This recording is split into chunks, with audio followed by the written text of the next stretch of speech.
Hey guys, Lindera here. Welcome back to my channel, or welcome if you're new. If you enjoyed this video, please leave a like, comment, subscribe, hit the notification bell so you won't miss see my other videos. Today, it's a new week. It's the 11th, I believe. It's the 11th of August. So, yesterday, Sunday on the 10th, I did get some stuff done. I got another 6 towels, so our towels for the week are done. And I've actually only got 4 more that need the blue top, so that's good. Next time I work on towels, I can get those done and then have the blue toppers done and only have white left, so I'll probably start on white next time. And then I did my 2 poppers. So we only need 3 more mushrooms because last week we did 8. This brings us to 10. We need 3 more because I'm going to let that extra of the 40 be a jellyfish just because I think jellyfish are probably going to be more popular. Because, I don't know, I like the jellyfish, so yeah. So we need, as I said, I'm going to try and do 2 of these each day so I don't have to do them all at once. So we need 3 more mushrooms. So today is definitely going to be mushrooms, and then tomorrow I'll do a mushroom and probably a flower because I don't think the flowers take, none of them really take long. I've never timed myself on them, but none of them take long, but yeah. So the towel topper pattern is by Alaska Crafty Gal Victoria. I'll link it. These are by Deanna K. Again, I'll link it. And if I ever forget to link anything, just let me know. So this week, we're going to prioritize things. Sorry, had some yarn on my desk. We are going to prioritize things. I have that long list I want to make to be able to do shows. And I had said we still don't know if we have 2 shows or just 1 show in September. We still have not heard about the farmer's market for my city. So, October, we know we have one because we've applied for that one and has been accepted and all. The second one that we was thinking about, we still have not even heard if they're going to do it. The third one that we was going to pick up, we started reading the stuff and it said that you had to have a white tint. Our tint is blue. So we wasn't certain. I was like, well, that'll be good for next year because I'm going to need to save up. Well, I actually found a white tint on Walmart, I think, and it was pretty good sale, pretty cheap. It's a 10 by 10 white tint, so it's on the way, but before we looked, we had already deleted the information about that show, so that show is probably going to be a no-go, but they do have another one, like, in November or December, so there's a possibility that we could do that one, and there's still a possibility that there's another place around here who does shows on their alpaca llama farm, whatever it is. They do it in the fall and winter too, so there's a possibility there. And then there's still that possibility of the December show. Right now, we know we have at least 2, maybe 3 shows, because the one in November still hasn't sent out information either. Really hoping that they will soon, because it'd be nice to get that one locked in because that one is a really good one. But either way, we're going to prioritize. We are going to, last week I listed off 5 things off that list that I really needed to get done first because those are like the better sellers of that group. So we got the footballs and the turkeys done last week. So now we need chickens, ghosts, and tractors. I'm going to start with the chickens because I think those are going to probably take the longest time. So that's patterned by Odinka Wisanani. The ghost and the tractors, I don't remember who their pattern is by, but I will say it and link it and everything. The tractor is one that someone asked me if I could make one, and I translated the pattern from a different language, and I kind of just liked it, so I kind of just kept going with it. So yeah. But I've got the colors pulled for the chicken already. Well, the chickens, because I need 2. And yeah, we're going to see where the week takes us. So let's get off of here and get to crocheting.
Hey guys, it's Wednesday, which means it's time for the midweek update. Okay, so as you've seen, 6 towels.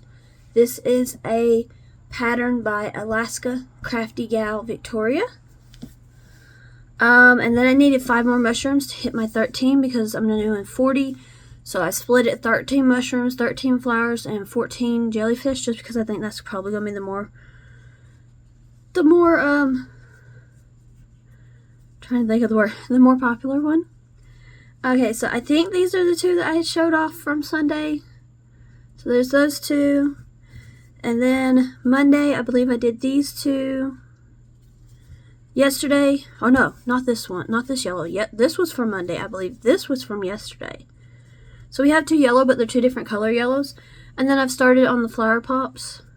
So just a nice pretty blue flower with a green bottom. So all the mushroom pops are done, and I've started on the flowers, which means I need 12 more flowers. So that's good. And then, working on my list. I'm not exactly certain what all I have left on my list. I've just kind of been picking out which projects I think are most important. But I needed 2 chickens. So here's 1. Here's 2. Honestly, one of them took me longer one day than the other one did. So I don't know what happened there, but I don't know. So chickens are done. These are a pattern by Odinka with Zanani. The poppets are a pattern by Deanna K. All of these will be linked. So I actually was able to start working on a tractor yesterday. I have like the main frame, I don't know what it's called, like the middle portion done. One of the sides is done. I need to do the other side, do the 4 wheels, do the, I think it's called a smokestack, and then it will be done, and then I'll be able to work on the other one. So I should be able to get both of those done today and possibly start on ghosts today, because I would like to get both tractors and all 5 ghosts done today, this week. Well, not today, this week. That way next week we can start on other things. So I think next week I am going to start, and that's if I can get the ghost done. I definitely think dogs and cats, I know they're on my list. I think those are probably the next priority thing. So that's probably what I'll do. But I don't know what else is on my list. So I probably need to look at that before I decide that that is definitely what's happening next. However, we're actually going good this week. We have 6 poppers, 6 towels. That brings us to 12. 13, 14 with the chickens. So doing pretty well. But we are going to get off of here. We're going to go finish up that one tractor, make the other one, and hopefully get to ghosts today. So let's get to it.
Hey guys, it's Friday, so that means it's time to wrap up the week. So, as a reminder, we did 6 towels, so that's good. That's starting us off with 6, and then I needed 5 more mushroom pops to have my number that I want. I have all 5 done, completed, so that's good. And then I kept working, but I started on the flower pops next, just because I kind of want to do the jellyfish last. So we have, see if I can't show them all. We have 5 flower pops as well. So that's good. The towels are a pattern by Alaska Crafty Gal Victoria here on YouTube. Everything will be linked. The poppers, both the mushroom and the flower and the jellyfish, all 3 come from Deanna K. So yeah. And then speaking about my list, I needed 2 chickens. I have 2 chickens. I don't know why this one looks like it's so much bigger. It was made with the same yarn, the same hook, all that, so I don't know. But 2 chickens done. This is a pattern by Odinka Wisanani. Now then, I needed 2 tractors. Got 1, got 2. 2 tractors are done. Marked off the list. That is a pattern that I actually translated, and it is by, I think it's BI-DK or something like that. It will be linked. It's in, like I said, another language, so I don't know the actual, like, that's just what was on the pattern on the thing, so that's all I can go by. But that, 2 of those done. I'm trying to rearrange my desk a little bit so I can get to the other stuff. For some reason though, I was just not able to get both of those done the one day that I said I wanted to, like on Wednesday, because my green one was already, all it needed was the side, the wheels, and the smokestack, but I just could not get going fast enough to actually get the orange one done, so I had to actually finish this yesterday. So I did not get all the ghosts done that I needed. I usually do 5, 1 regular color, 1 with a bow, those 2 are missing, 1 with a witch hat, 1 with a pumpkin hat, and then a fun crazy color. So I have 3 of those done. I have a red ghost, and this is a pattern by Stitch by Faye, and it actually comes with the pumpkin hat pattern. So there's that. And then I have my witch hat ghost. This witch hat is actually a witch hat keychain. I cannot remember who that pattern is by. I think I forgot to look when I was making it. I was trying so hard yesterday to get all 5 of the ghosts done, and it was just not going to happen. But I still need to figure out who this pattern is by. Since I can't say their name, I'll put it like somewhere on the screen. The name will be there, and it will be linked as well. So yeah. But that means that we got, let's see, 6 plus 10 poppers, 6 towels plus 10 poppers. That's 16. 2 chickens and 2 tractors. That makes it up to 20 plus 3 ghosts. We made 23 things this week, which falls a little bit short of last week, but I honestly did not think that we was going to get this many things done. So yeah, next week we'll finish up the ghost and we'll start on something else. Thank you so much for watching this video. I hope you have enjoyed. If you have, please leave a like, comment, subscribe, hit that notification bell so you won't miss any of my other videos, and I will see you guys next time. Bye everyone.